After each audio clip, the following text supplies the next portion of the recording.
بسم اللہ الرحمن الرحیم قل هو اللہ احد اللہ الصمد لم یلد ولم یولد ولم یکن له کفوا احد۔ آپ نے ابھی تک ہمارا چینل سبسکرائب نہیں کیا تو اسے سبسکرائب کر لیجئے اور بیل کے آئیکن کو پریس کیجئے تاکہ ہر آنے والی نئی ویڈیو کا نوٹیفیکیشن آپ کو مل سکے۔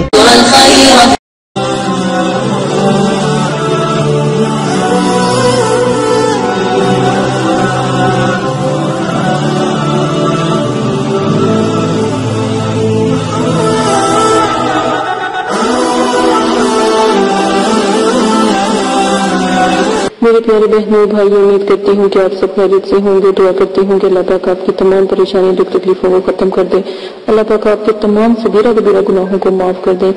آج جو میں آپ کے ساتھ وظیفہ شیئر کرنے جا رہی ہوں، مجھے یہ وظیفہ شیئر کرنے میں بہت خوشی بھی ہے، اور یہ وظیفہ ایک ایسا جلالی ہے اور ایسا سخت وظیفہ ہے۔ اگر آپ نے اس سخت وظیفے کے الفاظ پڑھنے ہو تو قرآن پاک کا ترجمہ کھول کے اس میں اس کے الفاظ پڑھ لیجئے گا۔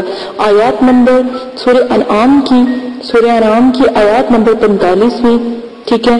فَقُطِعَ دَابِرُ قَوْمِ الَّذِينَ ظَلَمُوا وَالْحَمْدُ لِلَّهِ رَبِّ الْعَالَمِينَ۔ یہ آیات مبارک ہیں۔ یہ آپ نے خدا نخواستہ کچھ بھی ہو، آپ کتنی ہی موت تک کی سختی میں ہو، آپ نے اگر خدا نخواستہ کوئی چوری ہو جائے، کوئی کیسا بھی آپ کے ساتھ سلوک ہو، اگر آپ نے اس کو سزا دینی ہو، یا پھر کوئی بہت آپ کو تکلیف پہنچاتا ہو، کوئی بہت ظلم کرتا ہو، بہت آپ کو پریشانی کے پہاڑ ٹوٹ رہے ہو، تو صرف اور صرف یہ آیات کا ورد شروع کر دو۔ خدا کی قسم کہ کتنی بھی پریشانی ہوگی، اگر کسی نے آپ کے ساتھ ناجائز انصاف بھی یا کوئی غلط طریقے کا استعمال کیا ہو، تو میں کہتی ہوں 3 دن کے اندر اس کا ایسا حال ہو جائے گا کہ آپ اپنی آنکھوں سے خود دیکھو گے۔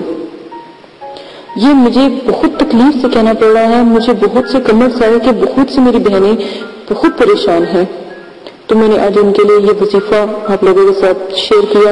آپ یقین مانیں کہ مجھے وظیفہ میں نے بتانا نہیں تھا، لیکن یہ وظیفہ مجھے مجبوراً آپ لوگوں کے ساتھ شیئر کرنا پڑا کہ میری بہنیں اتنی پریشان ہیں، اتنی تکلیفوں میں، کوئی بھائی پریشان ہے، کوئی بہن پریشان ہے، تو یقین مانیں آپ یہ وظیفہ کریں اور پھر اس وظیفے کا آپ نظارہ دیکھیں۔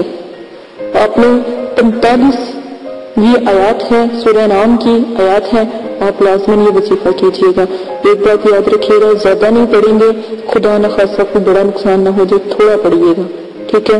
اگر آپ نے کوئی آپ کو بہت تنگ کر رہا ہے، لیکن یہ وظیفہ ایک وعدہ کریں کہ جائز کاموں کے لیے آپ استعمال کریں گے، حرام کام کے لیے اور شریعت کے خلاف کام کے لیے آپ کو کبھی اجازت نہیں ملے گی، اور دعا کرتی ہوں کہ اس وظیفے کا اثر نہ ہو، جائز کام کے لیے استعمال کرو، ٹھیک ہے۔